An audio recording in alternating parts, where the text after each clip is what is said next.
Bonjour à tous, j'espère que vous allez bien. Alors cette semaine, je vais vous proposer un projet en lien avec les étoiles parce qu'il commence à faire chaud, nos nuits sont beaucoup plus agréables et on peut se faire des feux de camp et ça devient des occasions pour observer le ciel, observer les étoiles filantes, les constellations, bref, les belles lumières. Ce sont des moments qui nous calment et qui nous font rêver. Vous savez, il y a également l'artiste Van Gogh avec l'œuvre célèbre La Nuit étoilée réalisée en 1889 qui s'est inspirée du ciel. Vous savez, Van Gogh a créé cette œuvre dans sa cellule parce qu'il était dans un asile psychiatrique et il a peint ce qu'il voyait de sa petite fenêtre. Donc, il s'est inspiré de réelles nébuleuses quand on voit les spirales. Également pour lui, les lumières dans le ciel représentent l'unité familiale et le repos bien mérité après des grandes journées d'efforts et de travail. Parce qu'en 1889, on était au début de l'ère industrielle et il y avait des gens qui travaillaient immensément fort. D'ailleurs, Van Gogh avait déjà découvert le phénomène de la pollution lumineuse. Drôlement, on le vit aujourd'hui, ce phénomène. Et lui, il trouvait même que la lumière de la ville était abrutissante. Alors, je vous montre tout de suite l'œuvre de Van Gogh.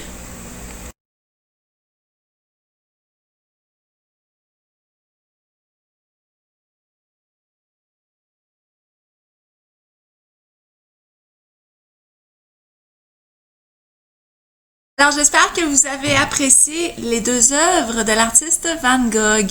J'aimerais également vous parler de notre système solaire, parce que dans notre œuvre d'art, nous allons nous inspirer des planètes et des étoiles. Alors, est-ce que vous vous souvenez de cette phrase? « Mon vieux, tu m'as jeté sur une nouvelle planète. » Eh bien, elle fait le tour de nos planètes. Nous en avons maintenant 8 planètes dans notre système solaire, parce que Pluton est considéré maintenant comme une planète naine.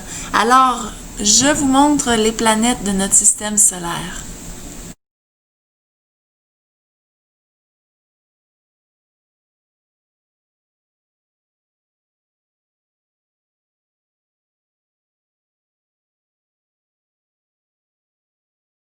Également, lorsque nous sommes à l'extérieur, que nous regardons le ciel la nuit, nous pouvons voir des constellations.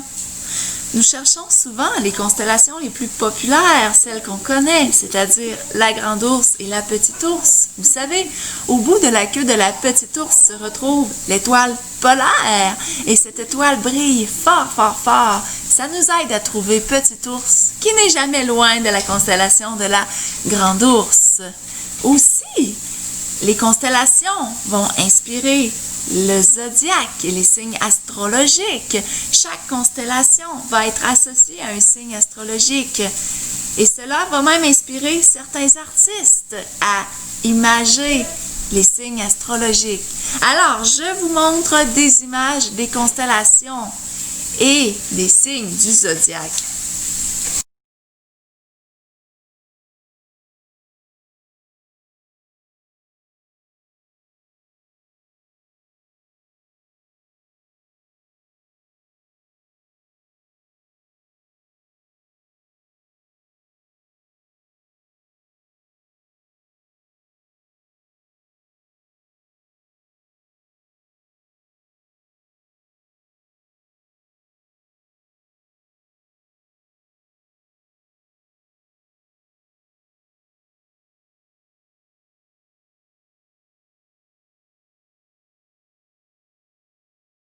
Alors, j'espère que vous avez été inspirés par les images que je vous ai montrées, c'est-à-dire l'œuvre de Vincent Van Gogh, La Nuit étoilée, les constellations Grand Ours, Petit Ours, les constellations du zodiaque et également les images des signes astrologiques que je vous ai montrés.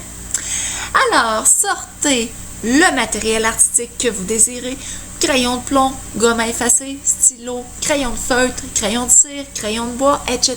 Sortez le matériel que vous avez à la maison. Parce que aujourd'hui, dans notre atelier d'art plastique, je vous montre deux choses. Premièrement, je vais vous montrer à dessiner des étoiles, petite technique très facile. Et ensuite, je vais vous inviter à inventer un paysage céleste, c'est-à-dire un paysage de l'espace avec des planètes. avec des constellations, avec des couleurs, même qu'il pourrait même avoir des extraterrestres dans notre paysage de l'espace. Alors, je vous montre en premier comment dessiner des étoiles. Je vous montre comment je dessine des étoiles. Alors, je débute par la tête. Je fais une ligne droite pour aller dessiner ma patte du bas. Ensuite, je vais aller dessiner ma patte à gauche. Je traverse ma ligne pour aller faire ma patte à droite. Ensuite, je viens faire ma patte du bas et je viens rejoindre à la tête. Alors, pour faire une étoile proportionnelle, il faut essayer de faire des lignes qui ont toutes la même longueur. Donc, je répète mon geste. Je pars à partir du haut, je descends à ma patte, je vais à la patte à gauche, je traverse à droite, je vais à la patte en bas et je remonte vers la tête. Donc, c'est un geste qui est même automatique. Je vous invite à le répéter plusieurs fois.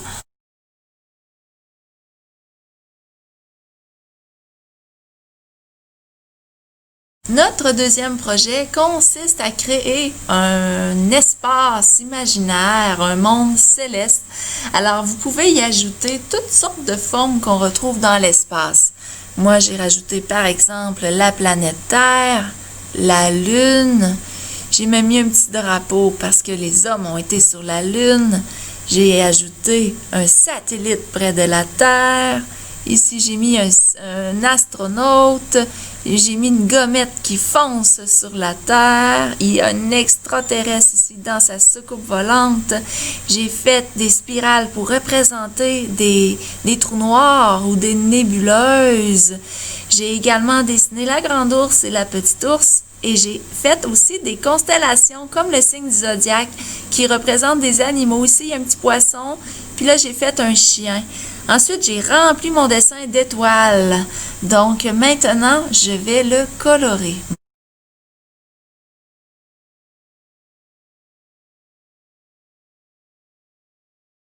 C'est déjà tout pour la capsule artistique de la journée. Aujourd'hui, c'était très créatif comme proposition artistique. J'espère que vous avez aimé imaginer votre monde céleste. J'aimerais beaucoup voir vos œuvres d'art. Alors, s'il vous plaît, placez les photos sous ma vidéo afin que je puisse les voir et les commenter. Ça me ferait tellement plaisir.